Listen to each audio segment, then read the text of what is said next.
আপনার আধার কার্ড যদি হারিয়ে যায় অথবা জরুরি অবস্থায় আপনি এমন এক জায়গায় গিয়েছেন যেখানে আপনার আধার কার্ড প্রয়োজন কিন্তু আপনার কাছে আধার কার্ড নেই, যদি আপনার কাছে আধার নাম্বার অথবা ভার্চুয়াল আইডি অথবা এনরোলমেন্টের নাম্বার থাকে তাহলেই কিন্তু আপনি সহজভাবে ডাউনলোড করতে পারবেন আপনার আধার কার্ডটিকে।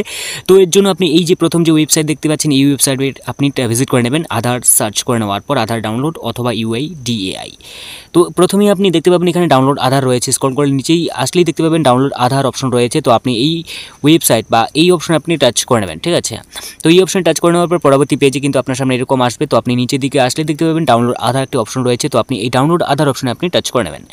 এই অপশনে ক্লিক করে নেওয়ার পর আপনি পরবর্তী পেজে আপনাকে নিয়ে আসবে। তো এই পেজে কিন্তু আপনাকে আধার নাম্বার দিতে হবে, যদি আপনার কাছে আধার নাম্বার না থাকে এনরোলমেন্ট আইডি আপনি দিয়ে দিবেন অথবা ভার্চুয়াল আইডি কিন্তু দিয়ে কিন্তু আপনি সহজভাবে আপনার ডাউনলোড আধার করতে পারবেন আপনার আধার কার্ডটিকে, ঠিক আছে। তো এই ক্ষেত্রে আপনি যদি এইখানে আধার নাম্বার দিয়ে ডাউনলোড করতে চান তো সহজভাবেই কিন্তু আধার নাম্বার এখানে বসিয়ে দেওয়ার পর ক্যাপচার কোডটি এখানে বসিয়ে দেবেন। তো ক্যাপচার কোড বসিয়ে দেওয়ার পর আপনি সেন্ড OTP করে দিলেই কিন্তু আপনার রেজিস্টার মোবাইল নাম্বার একটি OTP আসবে। তো আপনার কিন্তু অবশ্যই রেজিস্টার মোবাইল নাম্বার হতে হবে, তবেই কিন্তু আপনি সহজভাবে ডাউনলোড করতে পারবেন আপনার আধার নাম্বারটি, অথবা যে কোনো মোবাইল নাম্বার যদি থাকে আপনার পরিবারের কারো, তো আপনি সেখান থেকে OTPটি নিয়ে কিন্তু সহজভাবেই OTPর জায়গায় আপনি OTP বসিয়ে দিলেই কিন্তু আপনার ডাউনলোড হয়ে যাবে আপনার আধার কার্ডটি।